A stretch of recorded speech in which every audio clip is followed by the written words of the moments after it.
Are we ready? May as well start. It's going out live on YouTube and LinkedIn and being recorded for later, as well as people in the room, as it were. Good morning, everybody. This is Ian Williams from the Foreign Press Association in New York.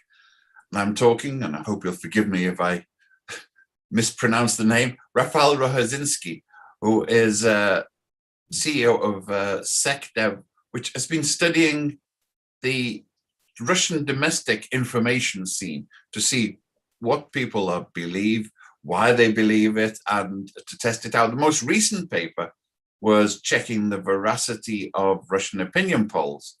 And as we all know, the opinion polls show a depressingly consistent, very large support for Putin and what he's doing.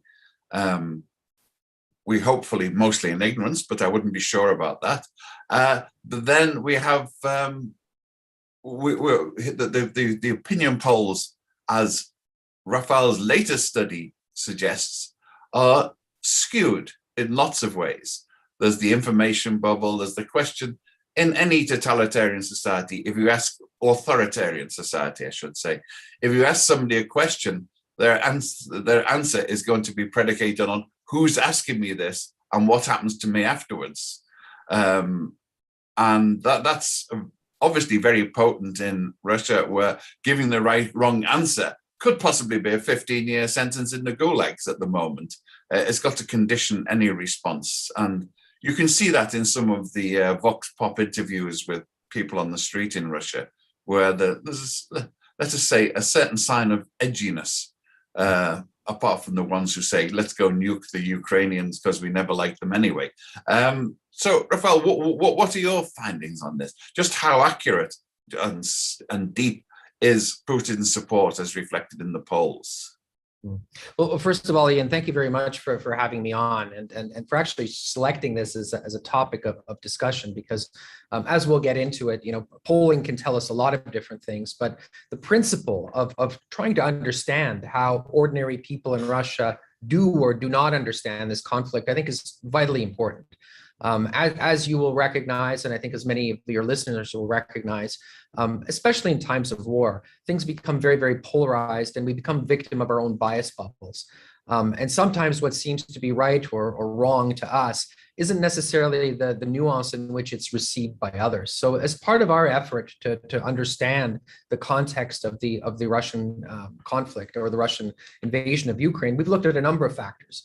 One of the factors that we've been looking at is communications of Russian soldiers back to their families. In other words, what are they saying about the war themselves to their families, which may be different than the official media bubble sustains. And then the other component, as you pointed out, has been reviewing the limited polling that we can now get, or that's accessible to us in Russia, that tests the sentiment of Russian populations to this war. And as you've said, one of the things perhaps is unsurprising, given the fact that the organizations doing the polling are not fully independent. They are licensed by the government, they're supported by the government in many cases, has shown a support for the conflict, which has been rather steady and growing. And like you've said, there are many conditioning factors here that need to be taken into account. One is that criticism of the war and criticism of the Russian military has been criminalized in Russia. So if you think about it from the position of an average Russian answering a poll where you may be asked to express a sentiment that is negative to the special military operation, as it's called, puts you at a position of liability, given the fact that you really don't know who's asking the question or why. So that's one thing. Secondly, like in most countries, including those in the West, those who respond to polls tend to be an older demographic, which means it skews more heavily to those people in between their 40s and 70s, which tend to give it a conservative bias to begin with. So perhaps from that point of view, the results that we saw being reflected in these polls, as well as a review of social media data, in other words, sentiment on Russian social media, tends to be skewing towards a support for the operation. But I think there's more to these polls than just what these numbers give. And this is where, it's important to recognize that the rationale that's being given by the Russian authorities, by Putin's and his crew, for the intervention in Ukraine is not something that is untethered from a much, much longer set of political narratives that have been foundational and fundamental to Putin's re-identifying or recreation of Russian identity since the 1990s. And that, I think, collusion, if you like, or closeness between the narrative and what is core Russian identity actually drives a lot of legitimate support for this operation in ways which are counterintuitive to us looking at it from the outside. When you say legitimate support, you mean explainable support, I presume. Well, explainable support, but explainable support which is very much linked to the way that Russian identity as a national identity has been recast since the 1990s. First of all, there's the the reality, but also the political project, of Russians outside of Russia's borders. This has been something that has been consistent in the way that Putin has put forward the negative consequence of the dissolution of the Soviet Union, that suddenly, this ethnic or this linguistically identifiable group as Russians no longer fall under the sovereign protection of the state to which they legitimately, in his eyes, belong. This includes Russian speakers in the Ukraine, which, as you remember, was one of the pretexts after 2014 that Russia supported separatist movements in what they call Novorossiysk, or which the areas of Lugansk and Donetsk, and the pretext under which Crimea was actually reincorporated back into the mothership, the Russian Federation. But it also applies to Russian speakers in northern Kazakhstan, as well as Russian populations elsewhere.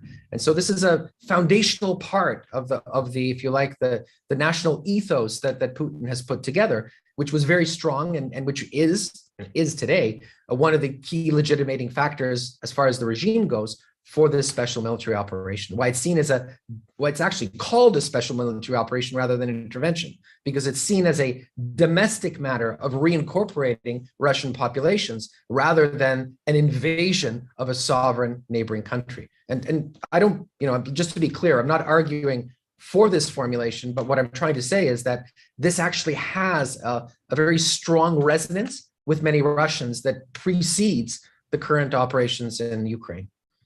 I've been in Kazakhstan and Uzbekistan, and I saw the Russian speakers there. Kazakhstan, for example, had a minority of Kazakhs, of ethnic Kazakhs at the time, and Kazakh was a minority language. But I was always impressed with the ambivalence. The Kazakhs, the Russians accepted it was the Kazakh Republic. So even the Russian speakers felt it was right that the president of Kazakhstan should be a Kazakh, that Kazakh should be an official language. They weren't white Rhodesians in a sense. They realized that they were sort of guests, and they didn't show nearly as much resentment as Putin is showing on their behalf. Mm-hmm. No, I think that's right. And I think, in fact, many of the Central Asian countries, not just Kazakhstan, which had a very large Russian-speaking population, but also countries like Kyrgyzstan, where Russian remains a national language, recognized that association with Russia as a large economy, as a place where migrant workers go, as well as a shared historical ties, was beneficial. But I think that actually puts the point on why Ukraine was such a painful point for Putin and why it ran so contrary, or why it ran into a collision point with this, sense of duty that Russians have, or that Russians, as cast by Putin's Russia, has for the protection of Russian rights outside of the Russian Federation. So forget about, Putin's thesis that Ukraine and Russia are two fraternal nations, from the same root, and where Ukraine is not really a separate identity. The fact that, the Ukrainian authorities after 2014 very briefly threatened the status of the Russian language, hence the rights of Russian speakers, fits very much within that narrative, which, as I said, is deeply felt by a lot of Russians having grown up in it over the last 20-some years, which creates a latent support for wanting to believe, in the rightness of the cause in Ukraine, which otherwise is difficult to sustain given what it is, which is an invasion of a sovereign state. Yeah. Well, of course, it's the nature of deeply held beliefs like this that they needn't be logical or connected, and it doesn't matter if they're self-contradictory. Like the Red Queen said in Alice in Wonderland, Through the Looking Glass, I think it was, I often believe 3 impossible things before breakfast. And it's one of the points of, it's apparent to most outsiders about the Russian releases. You know, I saw recently a video of a Russian minesweeper in the Ukraine, with the cameraman walking in front of him, taking pictures, walking over where the mines would be, if there were any. I mean, this is a crime against the profession of propaganda and the ineptitude of the propaganda. But it doesn't seem to have any effect. If a lot of Westerners believe this as well, we can hardly blame the Russians for going along with it. Well, I think that's right. And actually, one of the interesting things that we've seen over the last 47 days of the war, I believe, is the fact that there's been a real shift, in now what is meant to be the main narrative explaining the special military operation. In the early days, there was this sense that this was going to be Russian soldiers met with open arms by Ukrainians who are now freed from the yoke of a Nazi regime, and this was dominant in the press. This was very much promoted, in the sense that this was not a war, this was a policing action. As the conflict has gone on and Russian military prowess has been sorely tested, in fact, the Russian military has been soundly defeated tactically in certain areas, you've seen that this rhetoric has changed very differently. First of all, there's no longer any talk about seizing all of Ukraine, but there is this talk about denazifying Ukraine effectively. In other words, the territorial ambitions are gone, but certainly the political ambitions in terms of destroying the current Ukrainian regime are certainly in place. The explanation of why now the main level of effort is going to be on Donetsk and Lugansk certainly wasn't there in the first days of the war, but now it's become much, much more territorially constrained or contained in terms of what would qualify as victory. So it's had to adapt, as you said, like the Red Queen of having to believe 3 different things, uncontradictory things at the same time over the last 47 days. And I think we'll continue to do so. But the biggest issue, which I think faces the Putin regime, is the fact that the amount of suspended disbelief that's going to have to be kept between what they say the Russian military forces have achieved in Ukraine and the losses they're taking and the actual losses they've taken in terms of men and materiel. There's a huge gulf there, Ian. And that's something which 47 days has not been sufficient to really start to hit home. That the polling that we're seeing right now is very much based upon a latent belief in the rightness of the cause, which, as I said, is linked to the last 26 years of what Putin has tried to build, and the fact that Russian mass media is very compelling and effective in terms of being able to narrate it. If you look at the first channel of Russian TV right now, for those of you who are Fox viewers, I apologize, but it's like watching Fox and Friends 24 hours a day, or Tucker Carlson nonstop. It's done in a manner which I'm sure there's a Geneva Convention about that. But what I mean by that is this: whether you like Tucker Carlson or not is irrelevant here. The fact is that he's masterful in the way that he's able to convey demagoguery. It's an effective means of communication. There's a lot of very sophisticated use of language and ideas, which is compelling for a lot of people, even if you don't agree with what he says. And Russian TV looks like that, and that's what's being consumed by most people. So on one hand, you have a support that's linked to that. But on the other hand, you've got up to 17,000 dead. You've got more than $700 billion worth of investment into high-tech weaponry and re-equipping the Russian army, turning into a scrapyard that litters most of northern Ukraine. You've got upwards, probably, of around 50,000 wounded soldiers, all of whom haven't come home.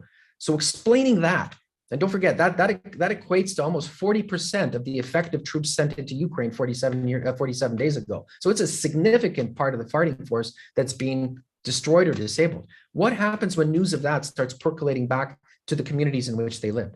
Will that media bubble be sufficient to be able to sustain the belief that what they're doing is right and that the narrated results of the war are as the government is, or as the regime is currently conveying them? That's the big question mark. There are two parallel timelines here that at some point in time are going to intersect, and the effects of that are really unknown. Well, we've seen reports where people who are living in Ukraine have called up their mothers and relatives in Russia and said, look, I'm being bombed. And the parents deny them. Who are you going to believe, me or your own lying eyes? I mean, it really, are you going to believe Comrade Putin, or Господин Putin, I should say, or your own eyes? And they believe Господин Putin because it's very expedient to do so. I think so. And it's a combination of two things. First of all, as I've said before, because the narratives that are mustered by Putin's regime are something which is so core to the identity of Russianness that he's built up over the last 25 years, people want to believe it. Don't forget, this is a country that in 1991 lost its identity when the Soviet Union collapsed. So what's being reconstructed as Russian identity is really core to the belief of many people. So that's one side of it that I think is really important, can't be discounted.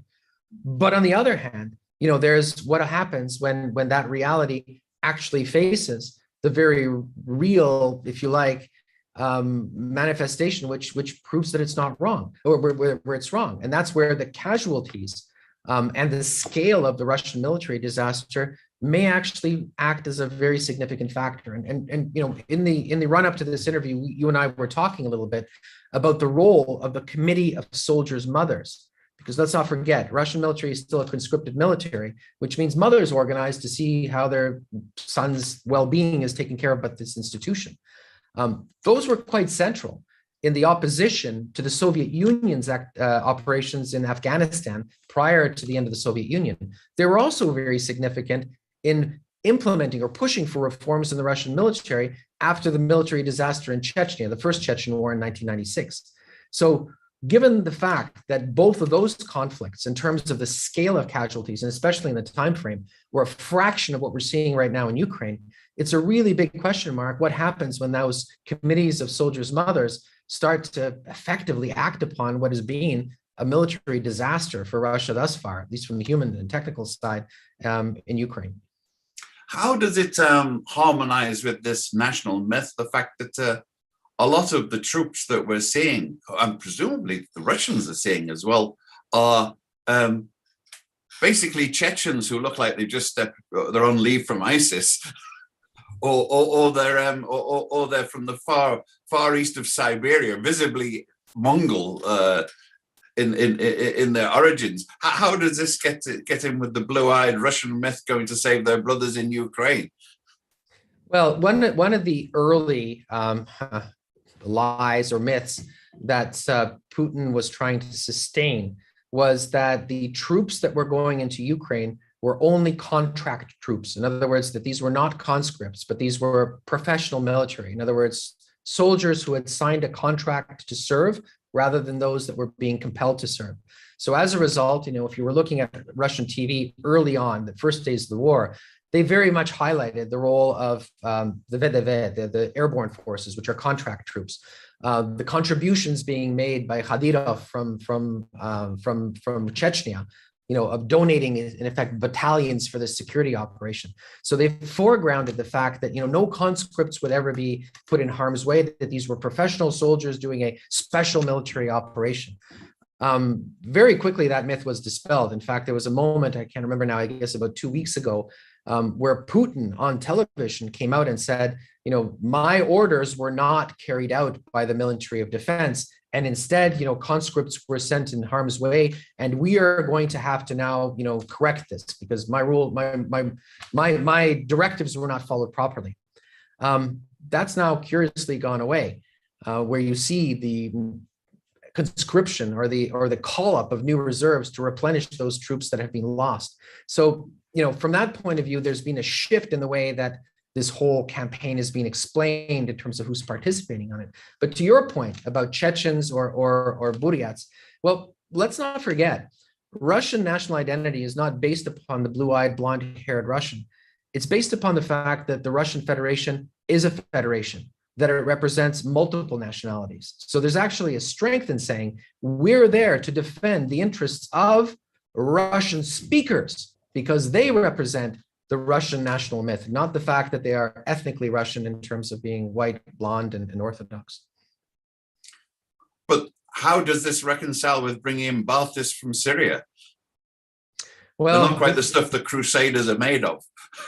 Well, let's just say that bringing in Baathists from Syria is not a large part of the propaganda effort in Moscow right now. They've emphasized the fact that this is a professional military that's responding, but you know, the foreign recruitment is something that we've made a lot of hay of in terms of our reporting internal to the narrative in Russia. That's not necessarily it. You know, the main part of the narrative is that this is a defensive operation that's meant to protect Russian speakers that were being targeted by effectively a nationalist Nazi regime in Ukraine that deprives them of their linguistic rights, and that has a fundamentally anti-Russian orientation, which is a threat to both Russian national identity as well as the Russian motherland. And that's the consistency of the myth that they've put forward. So in fact, when you watch Russian television, you don't see, you know, Russian troops shelling cities or moving through cities. You see very often pictures of what they call, you know, the voluntary battalions from Donetsk and Lugansk that are carrying out operations to reclaim territory that had been taken by the Ukrainian Azov battalions. You have pictures of, you know, Ukrainians sheltering from shelling that happens from Ukrainian lines, not Russian lines. You see a lot of aid convoys and aid work being carried out to reconstruct areas that had previously been occupied by Ukrainian troops. So that's the narrative that's being put forward. It's not Gulf War II, put it that way. There's no glorification of the assault operation except for showing smart weapons being launched. Most of it is to show defending against what is a Ukrainian assault.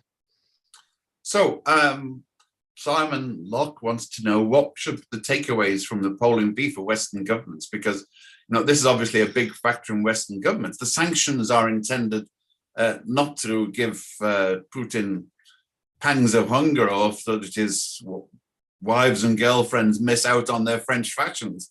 It's intended to change public opinion and to change the government's way of doing things. So does this factor in? Well, the first thing I would say to Simon is, you know, don't just disregard and dismiss polling as being completely inaccurate. While it's tempting to think that, you know, that Russians under, you know, in private hold the same views that we do about the war, that's not necessarily true. And as I've been saying, you know, the extent to which Russian national identity, self-identity, has been constructed and created over the last 26 years is a major factor in how Russians interpret their, you know, their engagement in Ukraine, irrespective of whatever evidence or facts they see. So the polls from that extent, you know, are accurate, indicating, yeah, there are a lot of Russians who do actually support what Russia is doing, and are doing it for the reasons that, you know, Americans would or Scots would, where sometimes you wrap yourself in the flag and say, my country, right or wrong, my country, right? Because it's so much part of your identity. So that's one thing that we need to bear in mind. The other thing we need to bear in mind is that, yes, the polls are also skewed. You know, just like fake polling exists here in the West as a means of being able to propel certain issues, so too it's an element of the regime's mechanism of control over the population. If you can show some kind of separate validation of a view that people hold, it reinforces the ideology all around. So, you know, Ian, in some ways, what I'm asking Simon to do is to hold two contradictory thoughts in his head. On one hand, not to dismiss the polls because they do actually indicate something legitimate, but on the other hand, also recognize that these polls aren't entirely accurate because of the fact that they're being held within the constraints of an authoritarian regime that is trying to create a legitimation for its action. Well, in polls on, I was going to say both sides of the Iron Curtain, which shows how old I am, you know, across the world, it's not so much the answers as the questions, because questions predetermine the answers. If you don't give people an alternative, if you say, would you rather have Trump or Biden, you don't usually put a none of the above clause in there, which might get a significant response. And the same in this, there's a binary thinking at work here, which is often in the polls. And if you pick which binary poll you put in a poll, you almost force people to take the opposite, don't you? Mm-hmm. No, I think that's right. And as we indicated in our report, the way the questions were phrased, obviously were leading to the answers. And if you recognize the fact also that the wrong answer may be criminalized because effectively you're not allowed to have a line that says anything negative about the Russian military in general, then obviously that's a constraining factor. But what I would add here is, besides the sort of two major polls, the other studies that we looked at were ones that were looking at sentiment. In other words, what people said or didn't say in social media, which is a little bit different than asking a question, where you can judge whether or not someone's in favor or out of favor without having answered a question. And in those, larger, if you like, samples, which have their own methodological issues attached, still you saw a large percentage of Russians voicing support, for their country and for then their country's activities in the Russian in Ukraine. One other thing I'd also say, and this is more anecdotal than anything else, the report that we put out had a lot of response from colleagues that we have in Russia. So we kind of engaged in longer range discussions. One thing that very definitely came out is that there was a big difference depending on who you were within a family. Whether you were male, whether you were female, whether you're under 20, whether you're over 20, very often dictated the degree to which you were either going to, in a uncritical fashion, say, well, it doesn't matter, I'm supporting my country, and the point to which you'd say, well, maybe what we're doing is wrong. And, whereas that may be predictable, younger populations, generally speaking, more critical than older populations, I think it's a fact worth noting, and obviously a flaw in all polling, which tends to, be focused on the individual rather than a family unit. It's disturbingly reminiscent of the skewed effect of polls. An alien who just relied on opinion polls from America would probably decide to nuke the country completely as beyond redemption if you look at the responses to Trump on the scale that you're talking about of old versus young, white versus black, rural versus urban. It produces some frightening results when you get it like that. Well, I think that's right. And I believe it's Winston Churchill that says there are lies, damn lies, and statistics. And I think polling is somewhere just beneath statistics in terms of that particular hierarchy. Yes, so somebody told me it was a science, and I said, yes, so is phrenology and astrology. It's not necessarily a good science. But it is, that there are ways in the polls. The pollsters in the West, especially because they work for commercial organizations, have an imperative to at least approach accuracy. So, are there any methods to weight the poll responses to allow for these factors and the depth of feeling as well? Because we usually say yes or no, we don't say, really, or do you think it's possible? We don't allow for agnosticism in these polls usually. It reinforces the binary thinking that is already permeates our societies. Well, I think that's right. And that's why I said, in my response to Simon about how we should be looking at these polls takeaways, that, polling is a legitimating factor for the regime as well, which means the fact that they're holding these polls at all, that their results are released, are meant to create the illusion of a third-party reinforcement for people that the belief they hold is correct. So I think that's tough. And the reality is that within an authoritarian setting, such as we have in Russia right now, your ability to do weighting or any kind of correction for that really is a bit of crystal ball gazing. You have so few measures that are being able to do that. I think where the polling meets reality is that at the end of the day, people may indicate their preference in polls, but they vote with their feet. And over the coming months, whether the regime will be able to maintain this information bubble and the extent to which the reality of what has transpired in Ukraine, and here I'm talking about the human costs of the conflict, the fact that it will be difficult to explain what essentially have been military losses, as a change in strategy, the extent to which that, combined with the economic pain that sanctions have put on ordinary Russians and their increasingly narrowed view of the world and ability to interact in the world manifests itself into subtle protests of one kind or another, or more overt protests, that will really be the litmus test. That will be far more accurate than any opinion polling that we can put out.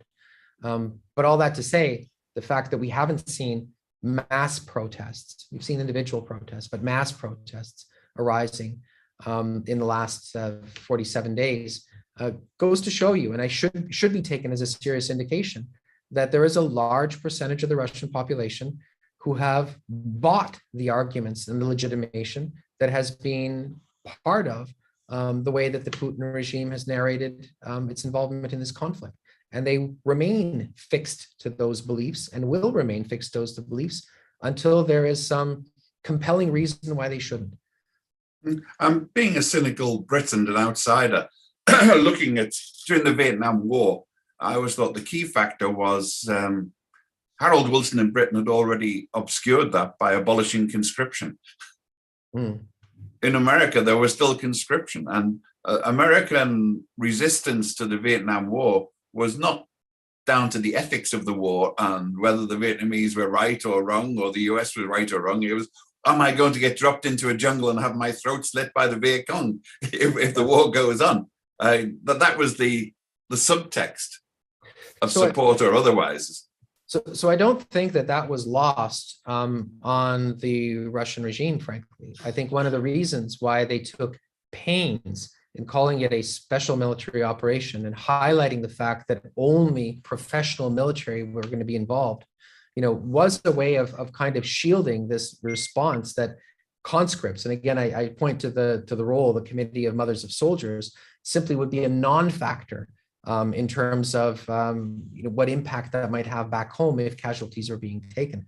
But of course, that changed during the first 2 weeks of the war, wherein you saw essentially the scale of losses of materiel and personnel that the Russians faced, and where really the only way to be able to sustain the military operation on a longer perspective, if you're going to be engaging ground troops, will be using conscripts. So what you're pointing to is really interesting, because the next phase of this conflict is not going to be fought by contracted soldiers. It's going to be fought by conscripts, which means that factor is going to be very much reintroduced into the dynamics of where it goes from here.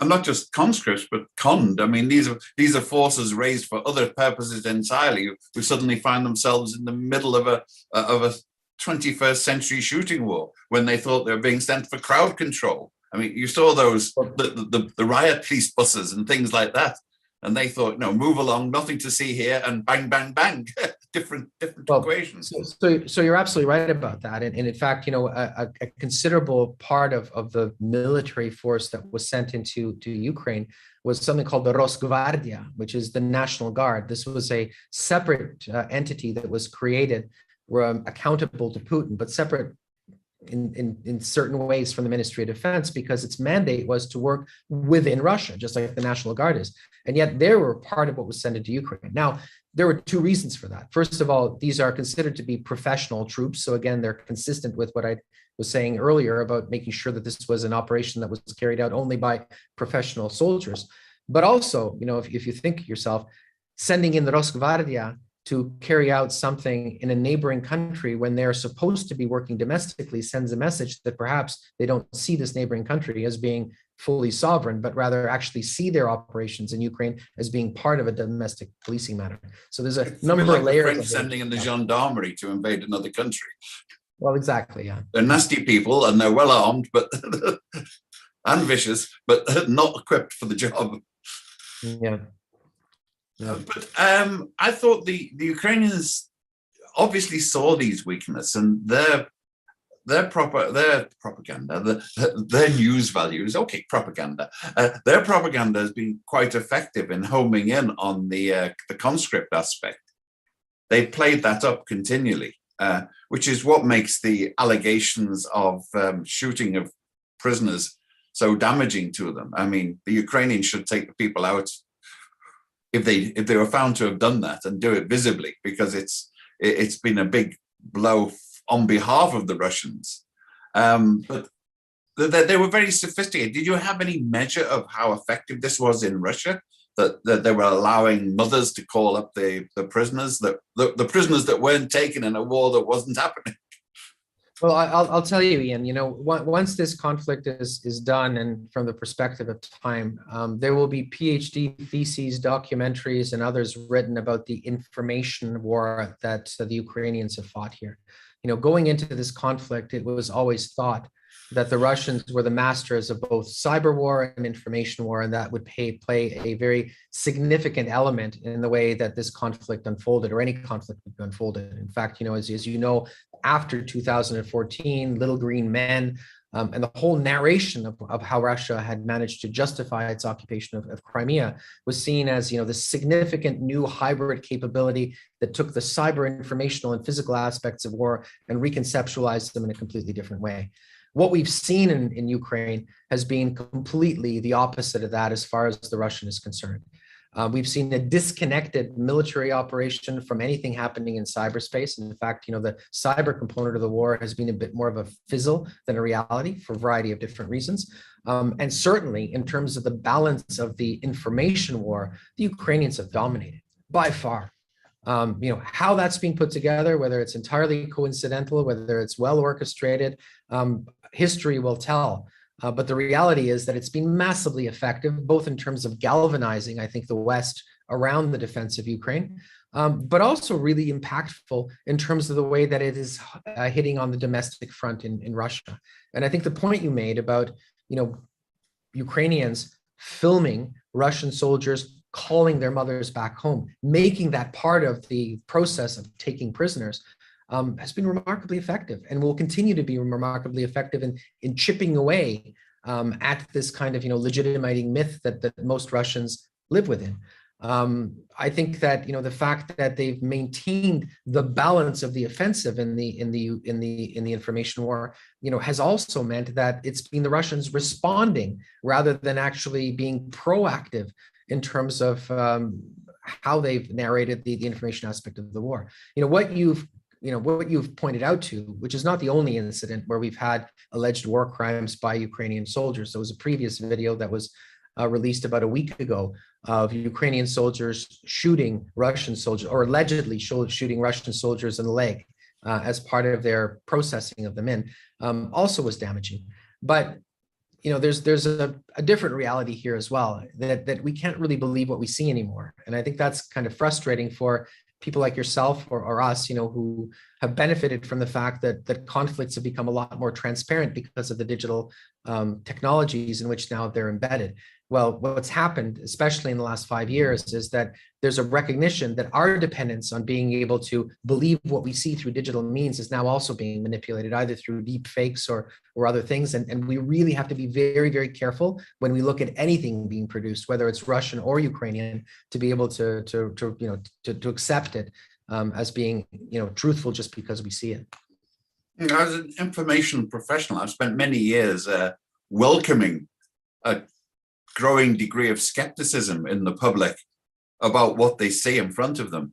But it seems that this has gone too far. If we look at the vax issue, we look at the Trump, we look at the June 6th, the big lie has really taken over.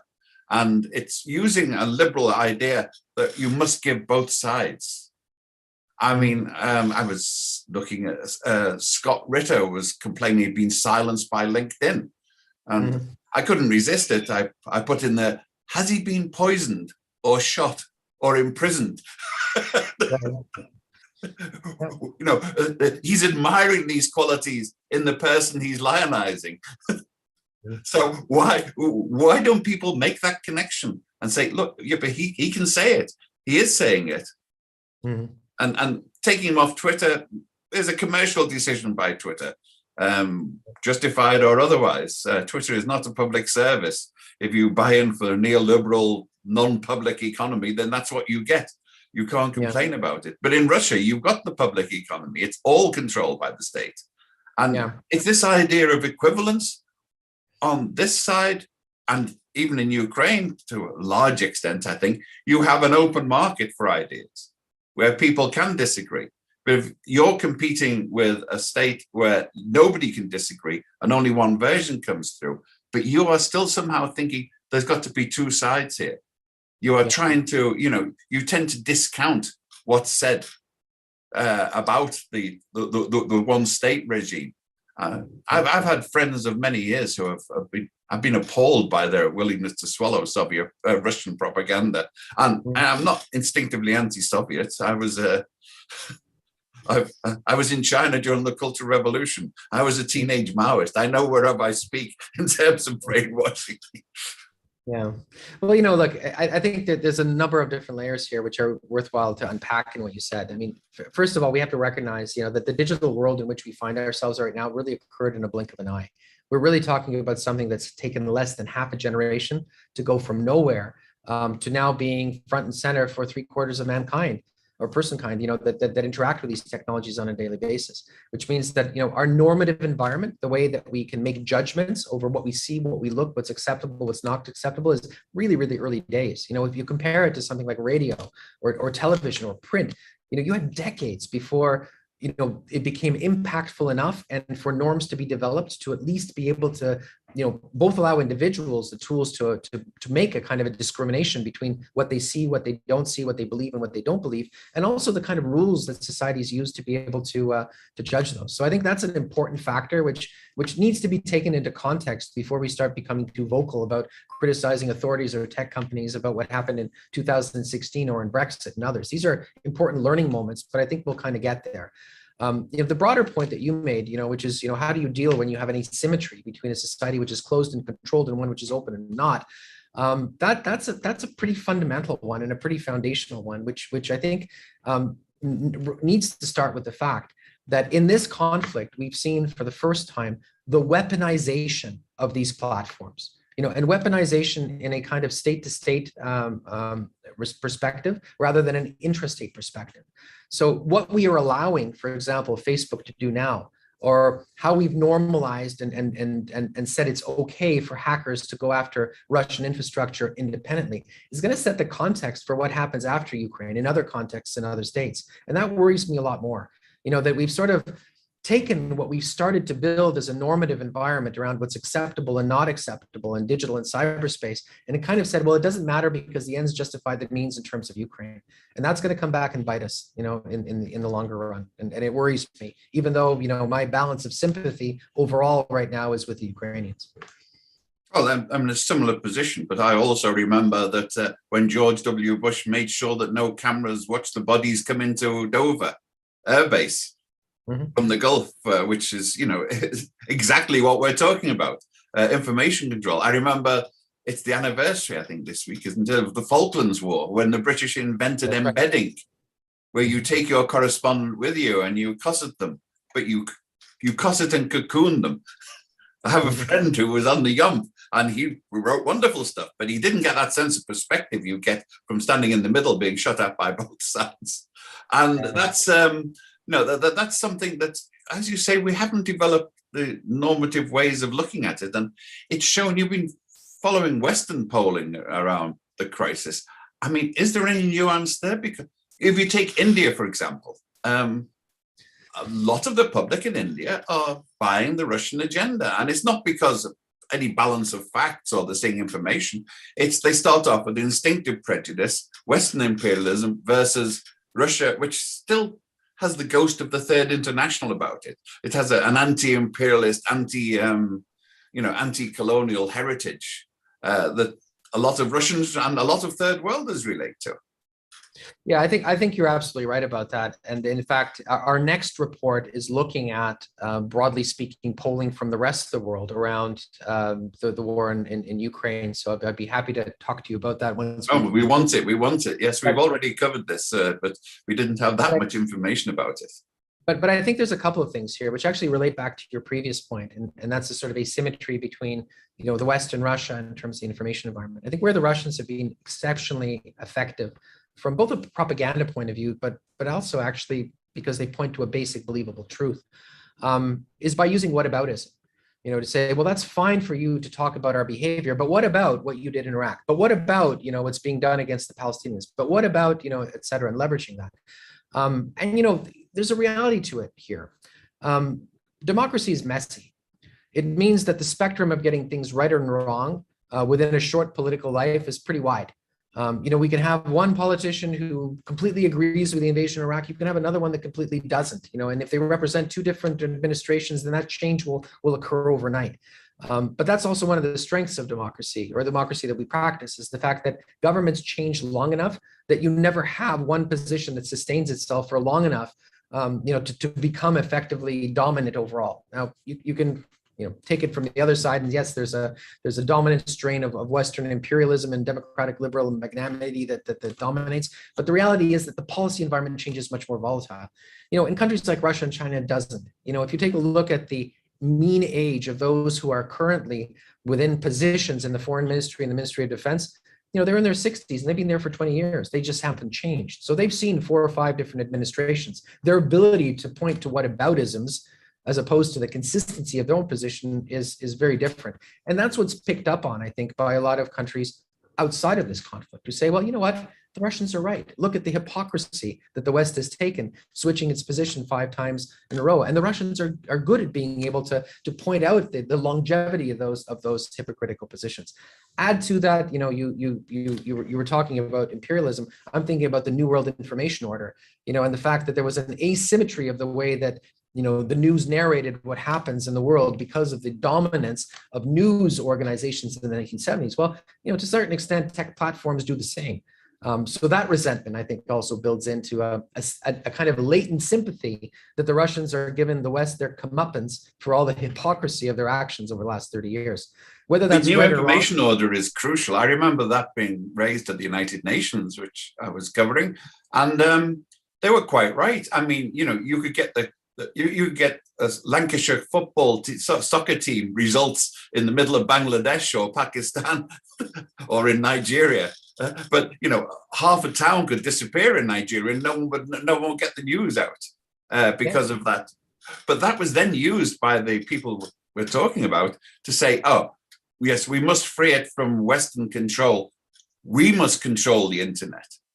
Mm-hmm. And that led me to, as you get into, who would you rather? Would you rather have ICANN controlling the internet or the FSB? Yeah. Although, I've been part of the sort of global debate on internet governance for the last 20 years. And certainly, it's been interesting to which the initial positions that were put forward by the Russian Federation and China around effectively a reterritorialization of the internet, meaning that that sovereign laws need to take precedence where the internet exists, that it can't be exempt from that at a global level. That was initially anathema, for the like-minded countries led by the US and others, for a good 15 years, until 2016 happened, until Brexit happened, and there was a recognition that maybe there needs to be some territorial sovereignty over the information space to prevent the interference of others within that space. So it's these things change over time as concepts and understandings happen. But I think the major point here is this, that the sentiments that Russia has leveraged, both internally as part of how Russian identity has been constructed in opposition to this global liberal identity that is seen as being associated with the West, and they use that term a lot. And the kind of antipathy towards the hypocrisy of the West that has been felt by many developing countries, I think does lead for a lot of latent support for Russia in this conflict that goes completely across goes completely contrary to any sort of, rational, if you like, beliefs or rational positions that can be put forward, that this is an intervention against a sovereign country and that war crimes are being committed. So it's not a surprise, maybe, that there is support for Russia. Well, that's continually coming up. And the whataboutery is very important there because, yes, it's very difficult. Joe Biden says that Putin is a war criminal and action should be taken. But Putin hasn't walked back all of the United States restrictions on the International Criminal Court. So you're saying he's a war criminal, but by the way, our handcuffs are locked up. No one can touch him because of US previous laws designed to defend their own allies. And it's this type of hypocrisy which people see across the world, and especially in the third world. They say, okay, if you can blow up Gaza with impunity, then why can't you blow up Ukraine? Yeah. It's a very crude and Solomonic version of things, but it's understandable. Yeah. No, I think so. And sort of going back to the issue of Ukraine and Russia, it's certainly my belief that this was a colossal miscalculation on Putin's part to launch this military adventure in Ukraine. Many of the points that had been raised by the Russians prior to the conflict about the fact that Russia was excluded from any kind of European security arrangement that clearly needed to happen. The fact that NATO was becoming ever more an alliance against Russia rather than a defensive alliance. About the fact that the Minsk II agreement and Minsk III agreements were effectively, stalled and had perpetuated a stalemate that needed to be resolved in some way or in the other. All of these things were pretty legitimate claims. Whether you agree with the Russian position on it, or whether or not you saw this from the other side saying that Russia was an impediment to actually moving forward to it, there was a diplomatic path here that could have and should have been followed.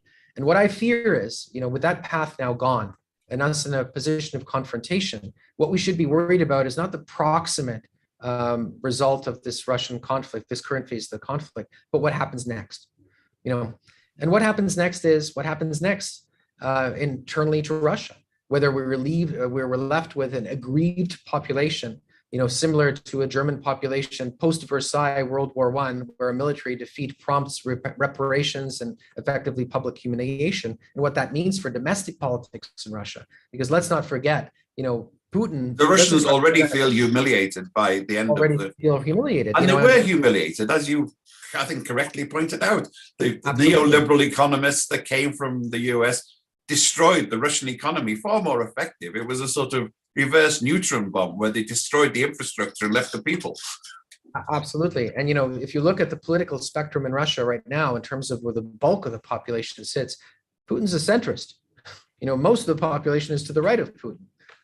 So what comes next after Putin, given the fact that this may be an aggrieved population, could be far, far worse than what we have right now. Similarly, a Ukrainian victory, or a clear Ukrainian victory, which does nothing to address some of the legitimate structural issues that exist around the current, manifestation of Ukrainian identity, which is very much based on that interwar period, also is problematic, because Ukraine does have issues with how it's narrated that interwar period, particularly collaboration with the Nazi authorities during World War II, and some of the more radical versions of what Ukrainianism is in opposition to other ethnic minorities who are in the region. None of this is unresolvable, but as you probably recognize, having been a student of conflict in your lifetime, the moment that blood is spilled, positions become polarized, and it's a lot more difficult to come back from that than it is not to spill blood to begin with. So what started as a complex mess that needed to be resolved may become a more complex, unresolvable mess for another 2 generations. And that's what we're looking at past the sort of proximate impact of the conflict as it is now. When one of the disturbing things coming from the West is that some of the people who caused this problem with their inveterate anti-Moscow sentiment are now sort of angling and pushing Zelensky, cutting off his ways of climbing down, of compromising. Already I feel these echoes around that it will be called a sellout if he comes to any type of pragmatic accommodation over Crimea and the Donbass and whatever. There are people prepared to fight for the last Ukrainian. The Russians are almost right on that to make their point. Yeah, well, I think that's been emblematic of most of the conflicts that we've had in the last 60 years, whether that's been in Lebanon, Palestine, and elsewhere. Is there's always outsiders that are willing to fight for the very last person who actually has a stake in it, which is a citizen of the country. Look, Ukraine's internal politics have been a matter of debate since independence in 1991. And certainly, prior to this conflict, even Zelensky's immediate proximate political history was very, very much tenuous. He doesn't represent or hasn't represented the majority of Ukrainian views, and the Ukrainian political spectrum is really quite wide and really quite diverse. I think at this stage, it's going to be very, his position in history is pretty well entrenched, just given the fact that this really is a monumental, if you like, symbolic victory over at least thwarting the initial intents of what Russia had in Ukraine. But what comes next is going to be difficult, and I do fear that, as politics do become polarized in conflict, certainly the more extreme elements of Ukrainian polity will make it very, very difficult to find an accommodation. And yet, at the end of the day, Europe can't exist without Russia. Ukraine can't exist without Russia. And I mean that as a community of nations rather than anything else. There's a physical reality to being neighbors to a country that has 150 million people in it. It represents a major resource base within the region. So accommodation is going to be necessary, but it's going to be very, very difficult. We're getting towards the end. What is your sense of the polling inside Ukraine? Now, it's clear that Zelensky, from being none of the above, and he cracks really good jokes on television, has actually transformed, given a civic consciousness to Ukraine, which I think is amazing for all of us, because, I mean, if future Ukraine, they should have a statue to him and a statue of Putin as the founders of modern Ukraine. As a nation state of building a national consciousness. But what are his pollings? Is he as popular and supported as appears? Yeah, well, I haven't seen any polling inside of Ukraine, so it's difficult for me to comment on that directly. But like I said, I mean, look, he's been such a galvanizing figure in terms of the resistance, the opposition to the Russian invasion, that I'd be hard pressed to think that he represents anything less now. I mean, one thing I would say is, look, since 2014, the degree to which Ukraine has Europeanized, absorbed and taken on board, what we might call core European values around rule of law and transformation, it's really been quite something. I worked in Ukraine in the early 1990s, at the time when really Ukrainian national identity was trying to feel its way past the post-Soviet future or post-Soviet collapse. Very, very different country by the time 2014 happened. So, on one hand, the polarization of politics is something that's going to happen in the post-conflict period, and it's going to be a day of reckoning for Ukrainians, because at the end of the day, they're going to have to make certain choices, which are going to be difficult given the amount of blood that's been spilled as a result of this conflict.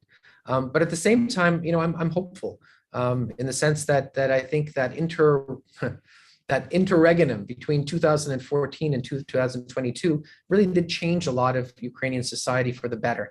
In terms of the levels of maturity around a European identity, which I think will be really hard to roll back on. So, I end on a positive note that way. Well, thank God there is a positive note.